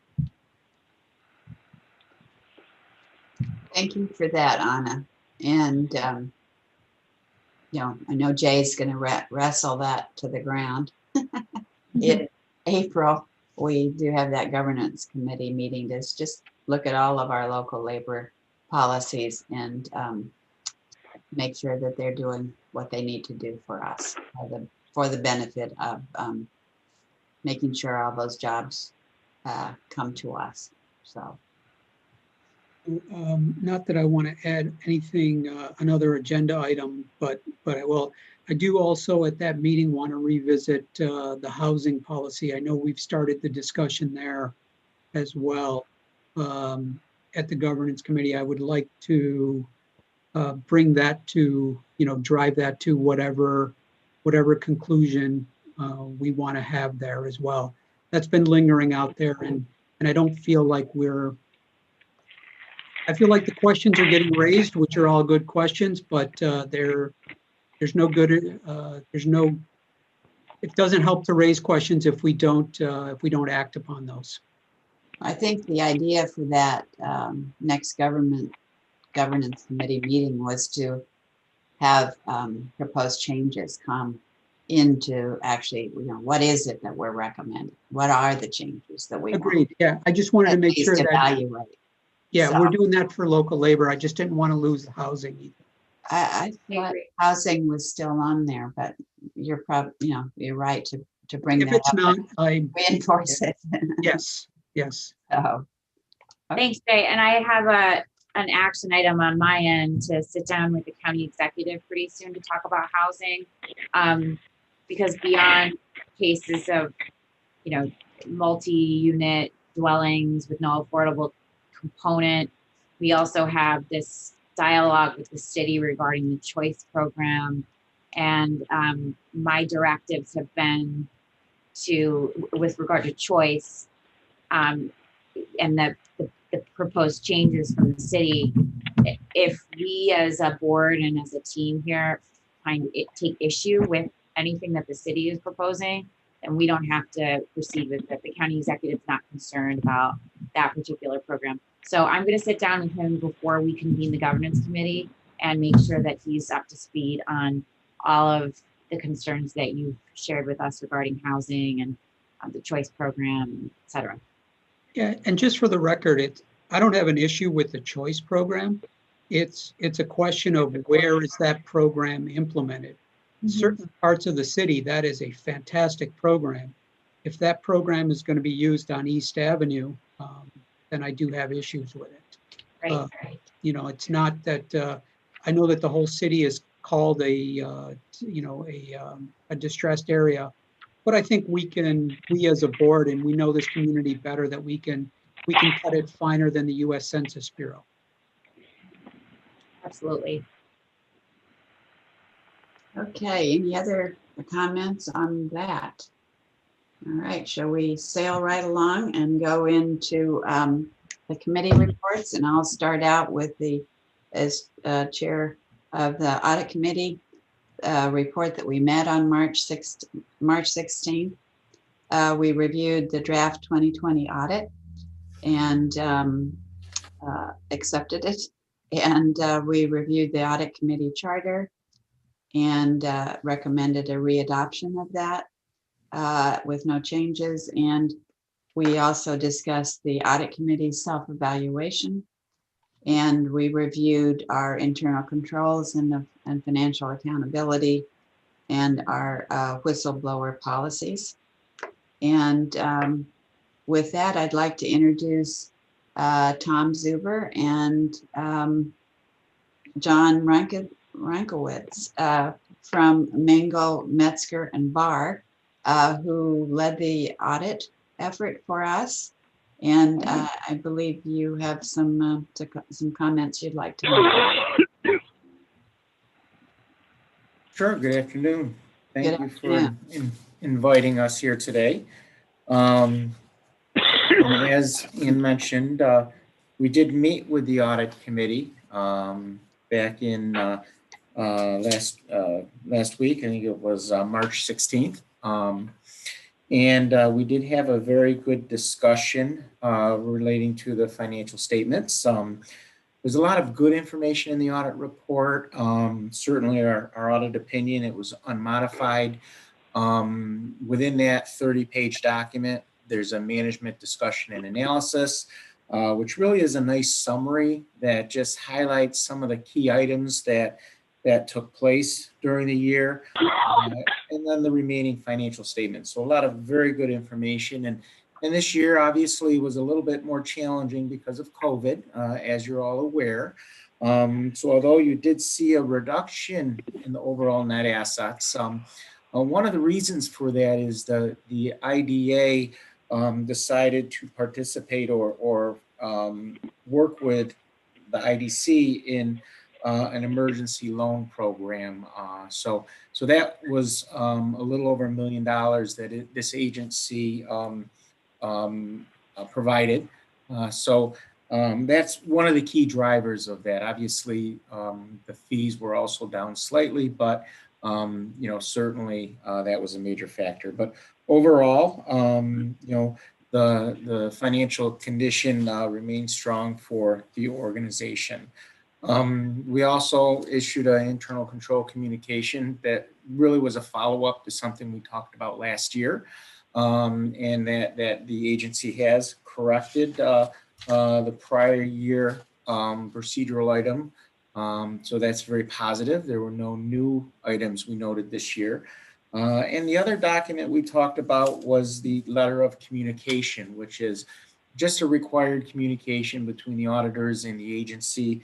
That just talks a little bit more about the audit process. It highlights certain required communication, and certainly there was nothing unusual that took place during the year.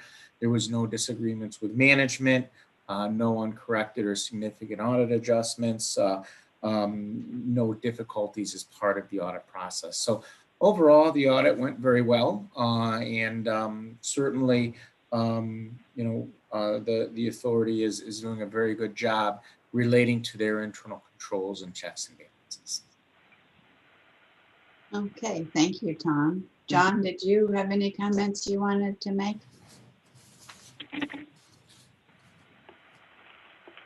No, as Tom mentioned, the audit went very smoothly. Greg and his team do an excellent job. Robin and Anna's team do a very good job procedurally and meeting our requests and getting documentation to us and answering our questions. Very responsive, so everything went very well with the audit. Okay, thank you. Greg, did you have any comments? No, not generally. Like I said, I think, Tom kind of sums it up, and I think we've made a lot of improvements over the past 12 months in terms of processes and getting there. We still got a little bit of ways to go just internally, but certainly a lot of good stuff. A little, like I said, last year was a little bit of a down year, but hope to rebound, significantly, which we're off to a good start for 2021. Okay, thank you. I was very pleased, and I think we should congratulate the staff as well. There were no deficiencies. We were in compliance with the generally accepted accounting policies, no material weaknesses or adjustments. And Tom mentioned that one item that came up last year was having us update our employee handbook, and we did that. So hats off to the team for such a fine audit. That's always a good position to be in. So, any questions on that? Okay, I'm going to ask for a motion to accept the 2020 financial audit as presented. Is there a motion? Troy, motion. Thank you, Troy. Is there a second? Second, Rhett. Seconded by Rhett. Any other questions? All those in favor say aye. Aye. Opposed? Motion carries. Okay. Thank you, Tom, and thank you, John and team. We appreciate it. We have you for another 4 years or so, 5 years? 5 years. Thank you very much. All right. Take Have a care. good afternoon. All right, you too. Okay, Tony, are you on? I'm on. What did you get your vaccine while you were on the phone?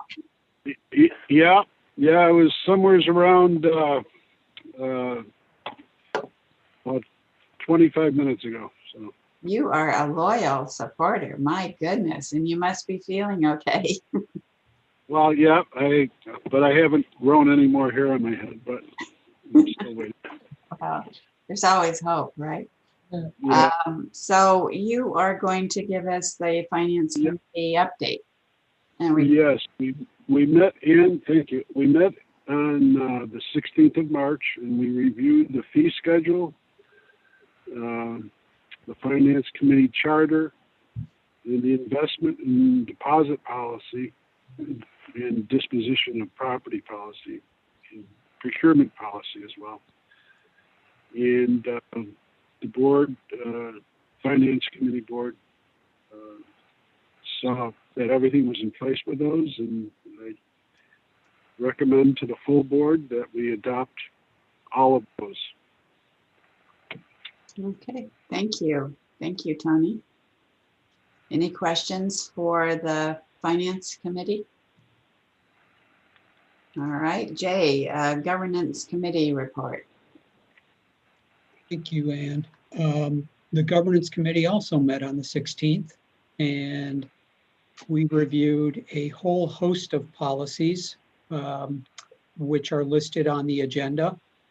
And there were no updates to any of those policies. There were no guidance from the state on best practices that we needed to update.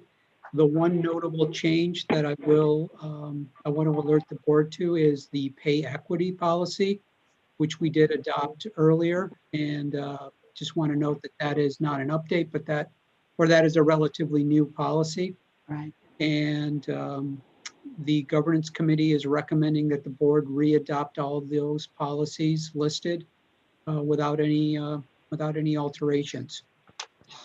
Okay, can we do that? I know we can do it in one motion, but do we need to talk about each one? Well, I guess I will open it up if there are any questions about any of those policies. Right. Okay, good job. Back good to you, job. Ann. Thank you very much. Just for the record, just to understand that we agreed that any of these policies can be addressed at any point in time that we have an issue to address. So sure, absolutely. That was refreshing. Yeah, and we changed quite a bit last year for a lot of these policies. Okay, so now I will ask for a motion to readopt the policies with no changes. So moved. Moved by Jay. Second by Tony. Thank you. Any additional questions? All those in favor say aye. Aye. Opposed? Motion carries. Thank you very much. That was a lot to tackle at the governance committee and the finance committee. All right. So now we have on the agenda a motion to readopt our bylaws. There were no changes. I know they were reviewed. We all received copies of them. Are there any questions on that? We reviewed those at the governance committee as well. Right. Any questions on our bylaws? Hearing none, I'll ask for a motion to readopt the bylaws with no changes. So moved. Moved by Jay. Is there a second? I'll second it. Thank you, Lisa. All those in favor say aye. Aye. Aye. Opposed?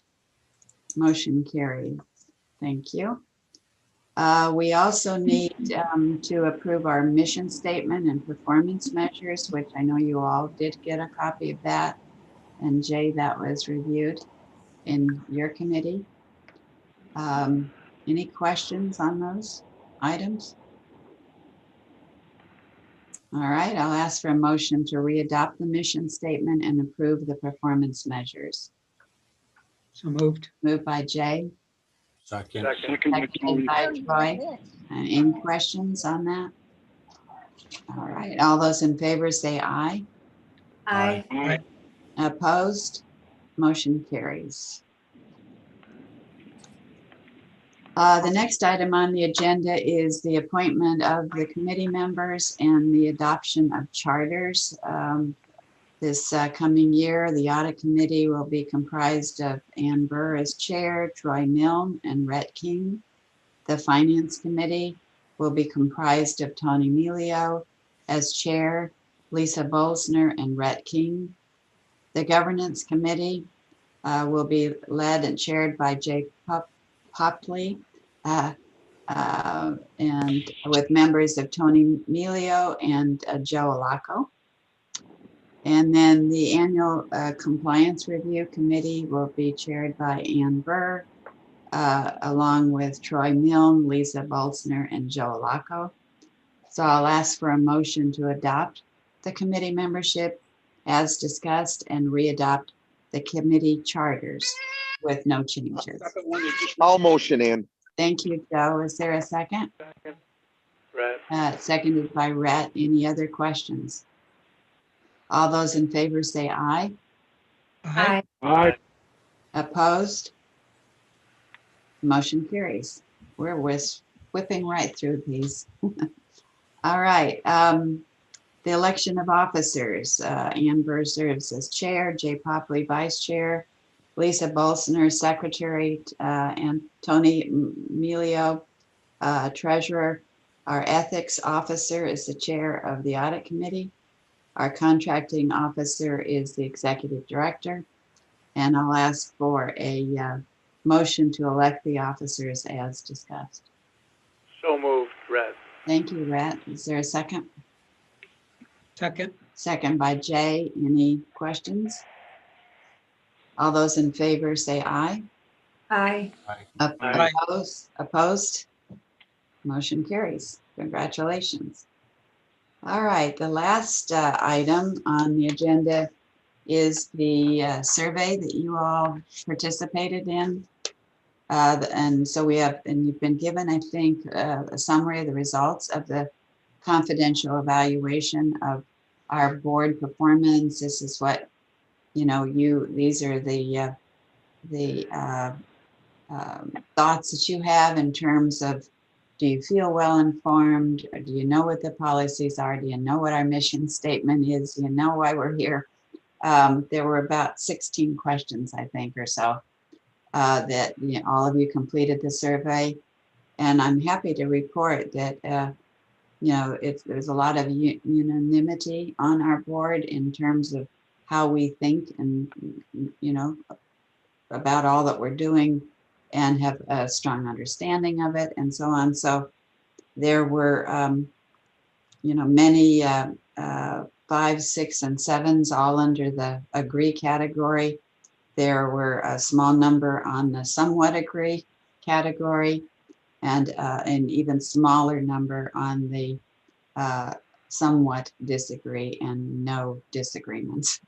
So anyway, congratulations. I think we did mention the other day, I think it was in one of our committees, that it would be helpful to the board to have periodic reviews of some of these issues more in depth, a training, an offsite, whatever would work, to be convenient that way, just to make sure that we are all being kept abreast of, the expectations that that we have from the state and from the county and all of that. So anyway, congratulations. I think all of you feel a great sense of pride by being on this board, and a strong, everyone has a very strong understanding, and the rest of us are still learning. So any questions on the survey? I know we've hung in there. It's been a 2-hour meeting. I appreciate your time. The annual meetings are always, that's the most fun part of the whole year. So it was Joe and Rhett's last meeting, or first, so it's their second annual meeting. And so I'm glad we didn't frighten them away last year. So our next meeting, our next meeting, and I want to thank everyone for your many contributions. You're very loyal and always there for us. Our next meeting is April 20, 2021 at noon, and I'll ask for a motion to adjourn. Motion. Thank you, Troy. I'll second, Ann. Thank you, Joe. All those in favor say aye. Aye. Aye. Opposed? Motion carries. Thank you very much. Before we all jump off, I just want to say thank you. And we're working on Paris report. We're going to get that submitted by March 31st.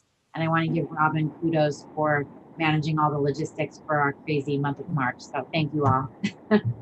Thanks to Robin and Anna and Rachel and Lydia. There's a whole bunch of talent behind these board meetings, and we appreciate it very much. Thank you. Okay. Thank you. Thank you. Talk to you soon. Thank you. Bye-bye.